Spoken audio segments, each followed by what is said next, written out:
On Press Perspective today, we touch upon the current situation in the Middle East and its broader implications for South Korea with a pundit in the studio.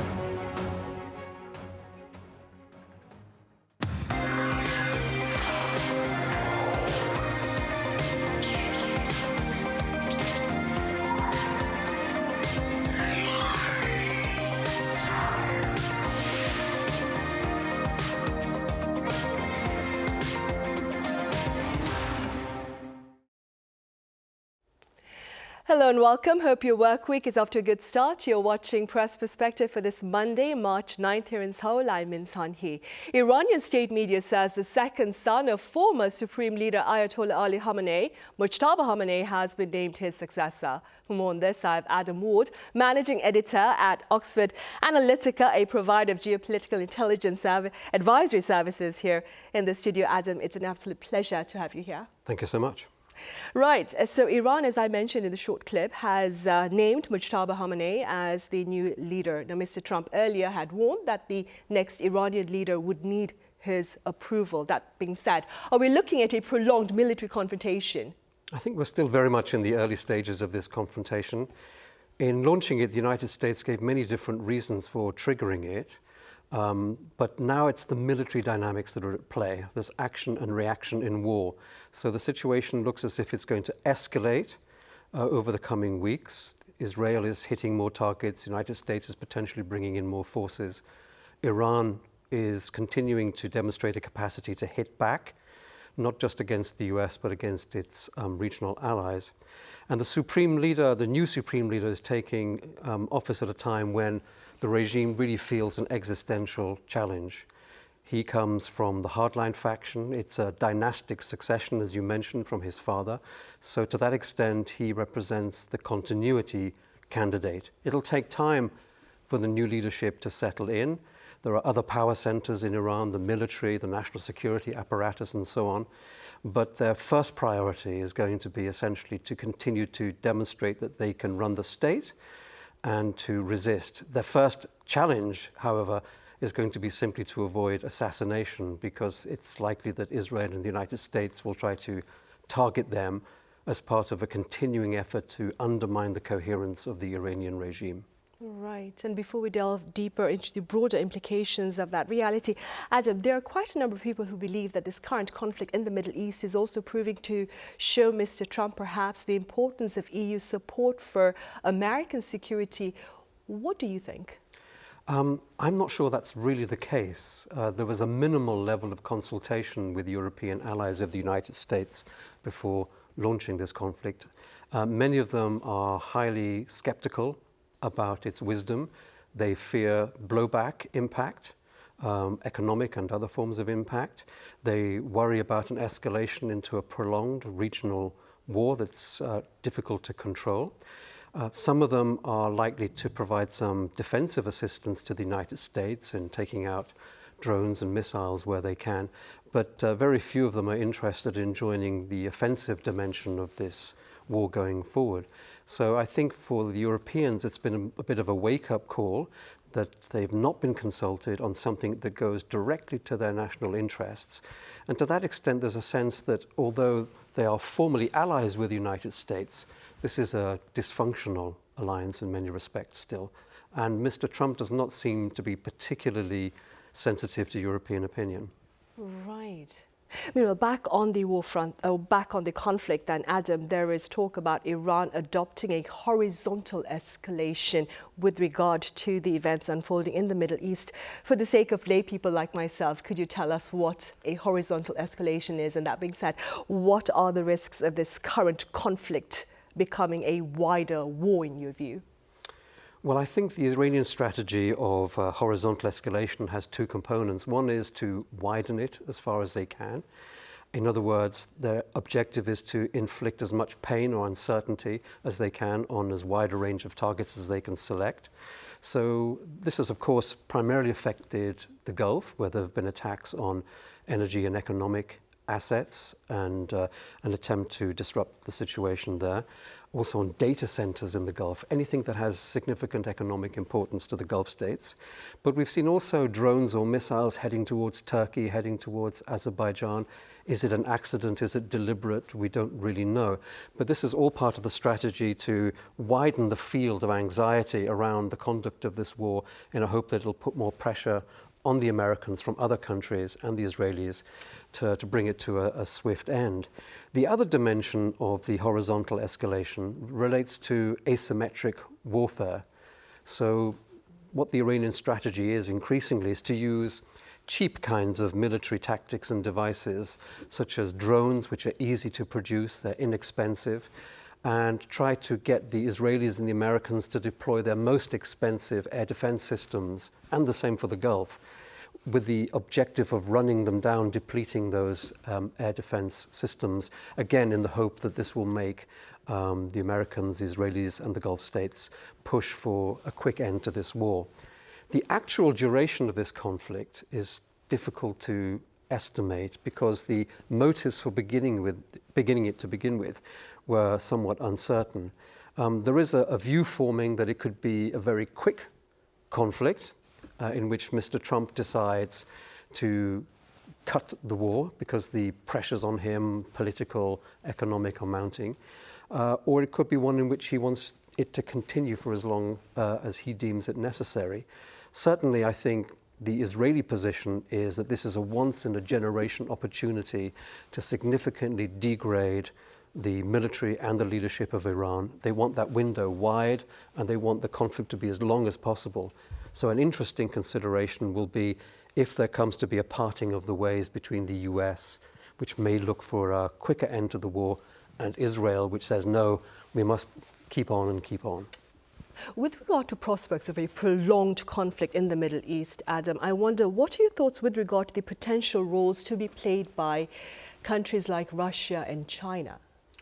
Well, the Chinese role up until now has been fairly low-key. They've issued pro forma criticisms and called for international law to be respected and so on. They've sent a special envoy to the region. This is fairly routine activity. Nobody expects this special envoy to be mediating a peace between the US and the Iranians. It's a kind of a courtesy call, if you like, to express China's concern. China, of course, imports a large amount of Iranian oil. It's about 80% or more of what Iran exports, but it's only about 10% of what China's needs are. So it can easily get those resources from elsewhere. And the indications given in the last couple of days or so suggest that the Chinese are very keen for the presidential visit by President Trump to go ahead in April. So it looks like they're focused on the bigger issues, like getting a China-US trade deal in place by the end of this year. The Russian role is slightly different. There have been reports in the US over the last weekend suggesting that Russia may be providing intelligence assistance to the Iranian regime, indicating where American military assets are, what kinds of targets the Americans may be looking at. I have no way of confirming this myself, but if it was true, then that would mark a significant escalation by Russia and also carry significant risks for Moscow, which up until now has tried to placate the Trump administration and make sure that Trump's support for Ukraine is not as strong as it might be. This could have the opposite effect. I think for both China and Russia, the episode has demonstrated that they are now more marginal players in the Middle East than they either used to be or once aspired to be. Right. Adam, here in South Korea, the impact of the outbreak of fresh violence in the Middle East are being felt at gas stations. As you mentioned earlier, Iran has closed the Strait of Hormuz, where South Korea receives almost 70% of its crude oil. What's the overall outlook with regard to global oil prices going forward? I think it's safe to bet that they're going up. And I've heard earlier today that there's now talk of a meeting between the International Energy Agency and G7 finance ministers to talk about taking the step of maybe releasing around 300 or 400 million barrels from national oil reserves onto the market simply in order to tamp down the prices somewhat. The situation in the Strait of Hormuz is quite complicated. Iran has not actually done very much in the Straits of Hormuz, but it's just the expectation that they might do something which has led to this crisis. The US has taken out a significant number of Iran's naval vessels with which it could obstruct traffic in the strait. But even if those have been blown up, Iran, if it wanted to, could harass traffic through just cheap drones. The Trump administration has suggested that there could be US convoy escorts and some arrangement over insurance risk premiums. I think markets have reacted to that with a high degree of skepticism. And don't forget that even if a ceasefire were to be reached tomorrow, there would still be a lot of reservation about how durable that would be. Would it be susceptible to a breakdown or not? It would take a lot of confidence and a strong political statement from the Iranians as well as the Americans to allow confidence about shipping routes to return. And of course, it's not just shipping, it's also infrastructure. So a lot of infrastructure at the moment is being targeted or damaged, and that'll take time to repair: gas fields, refineries, terminals, oil installations, and so on. So there could be a strong lagging effect, even if this problem were solved tomorrow, which I don't believe it will. Right. In the meantime, the local stock market, Adam, has been very quick to respond to the volatility in the Middle East. What has been your observation of the performance of the local stock market in recent times?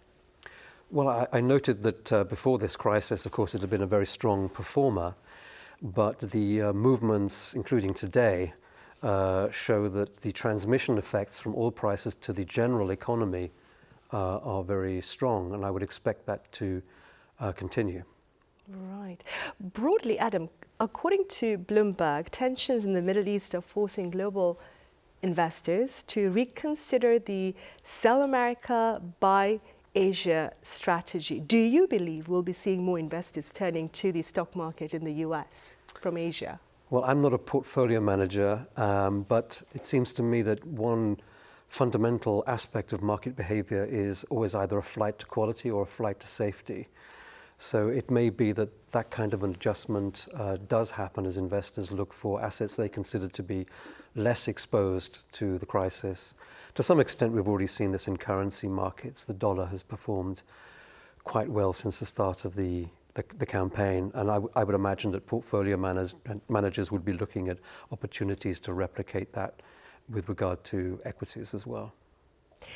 Reuters, Adam, claims that the events unfolding in the Middle East may actually disrupt supply chains for South Korea's chip-making industry. Do you share these concerns? I'm not sure that I know enough about the precise supply chains of those particular sectors, but I would be surprised if a lot of them came through the Strait of Hormuz, for example.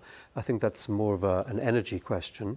Whether those supplies come through the Red Sea and the Suez Canal, that may be a factor, but to date, shipping along those routes has not been significantly affected. If the war spreads, if proxy groups of Iran's, like the Houthis in Yemen, decide to target traffic in the Red Sea and the Gulf of Aden, then that might be more of an issue for supply chains in general.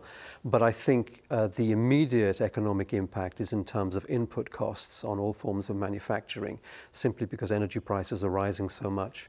I think semiconductor manufacturers here in Korea have already warned that they're concerned about those prices rising to unaffordable levels.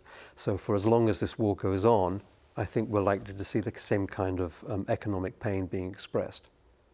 Adam, I wonder, given South Korea's heavy dependence on oil, especially oil from the Middle East, do you suppose that it looks to bear the brutal brunt, if you will, of the economic repercussions of the latest violence there? It's certainly true that South Korea is exposed. I mean, it's also true to say that South Korea is not alone in this regard.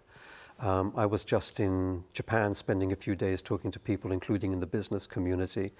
And of course, their exposure to energy supplies is even greater than South Korea's. The question is, what can be done? And all of the policy options are really medium to long-term ones. In Japan, for instance, there is an effort to try to onshore energy supplies more effectively by adding to the amount of capacity that's generated through renewable resources. There's a plan by 2040 to get that to 40% in Japan. That's a long time away. Japan has also taken the difficult decision of re-embracing nuclear energy after the Fukushima disaster. It had stepped away, now it's going back. So these are the kinds of policy tools that can over time deliver some results, but it does take a lot of time and a lot of capital investment.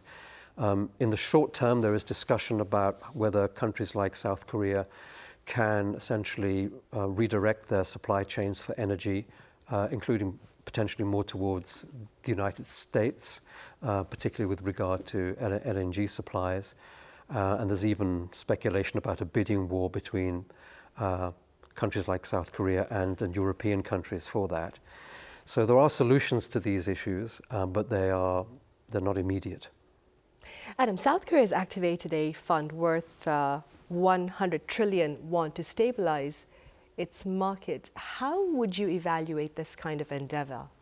Well, it's a very big intervention, but I think it, in being a big intervention, demonstrates that the problem is also very big. So I'm sure that there is a short-term beneficial impact, but the question really is how long will that impact last in a situation where the war could drag on for weeks, possibly even months. This has the makings of a crisis with global ramifications potentially. I think the G7 ministers meeting today reflects that concern about basic supply lines, about inflationary pressures, about the impact on monetary policy and all sorts of areas of national economic policy. So this intervention, I think, is probably a necessary one. Whether it is a sufficient one, I think time will tell. Staying with the measures taken by South Korea, then, if you could advise the country in navigating these turbulent times, what would be your words of advice?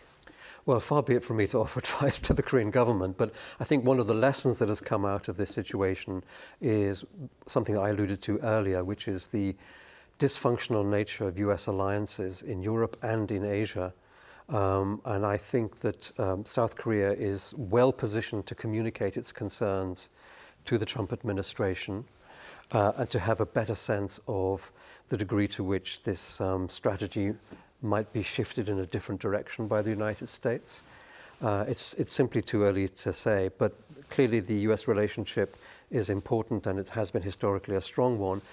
Seems to me that this is a good time to try to activate it, to get more insights into the intentions of the US government, and as far as it affects South Korean national interests, to try and shape it in some way. The other lesson really refers to what I was talking about a minute ago, about thinking about the long term. What we're seeing in Iran is the latest of a series of systemic shocks over the last few years. We seem to be entering a kind of a geopolitical environment in which they are becoming more frequent as a result of increasing competition between big powers, increasing resort to the use of force. So if this is something that is going to be a permanent part of the feature, these episodic crises with not just conflict risks, but immediate economic risks, I think some forward planning needs to be done by countries like South Korea. And it will find that there are many like-minded countries in Europe, in Asia, that will want to talk about how they can make themselves more resilient to these kinds of systemic risks. Right. This next question is a hard one. I understand you have no crystal ball, but if I were to ask you what endgame you see with regard to the conflict in the Middle East between the US and Iran, what would be your response? Well, I think at the moment, we're still in phase one, and it's not clear that there is a phase two. It's not clear what the Trump administration really wants to achieve. Its goals are vague. That could be a plus, because it means it can effectively decide if it wants to at any time to say, mission accomplished, and we can go home. So there is at least some hope for de-escalation should the administration choose it. It's not there now. It may not be there in a couple of weeks' time, but the administration has flexibility to pull back if it wants to. I think the challenge will be that the Israeli position is the opposite. Because they do want to keep going on this front. They are quite realistic about the survival of the Iranian regime. They think their objective is to reduce its capacity to export violence beyond Iran's borders, but it thinks that the regime will basically stay intact. It's very well entrenched. It has a lot of domestic security apparatus. It can repress the population. So it may come to a point at which there is more tension between the US and the Israelis as to the strategy forward. The Trump administration is more exposed to political controversy in the United States. Gulf allies are concerned about the direction of the war. He has midterm elections to think about in November. It may be that at some point he will simply declare victory, but and move back. But it's difficult to anticipate because he may just dig in more because he will see his personal reputation as being involved in success. So I think only really one man knows the answer to your question, and perhaps he doesn't even know at this stage. All right, I see. All right, I'm afraid on that note, we'll have to end today's talk. Adam, thank you so much for your insights and time today. Thank you, it's a pleasure. Right. That ends this edition of Press Perspective. Thank you for watching. We return same time tomorrow for more discussion on the events unfolding in the Middle East.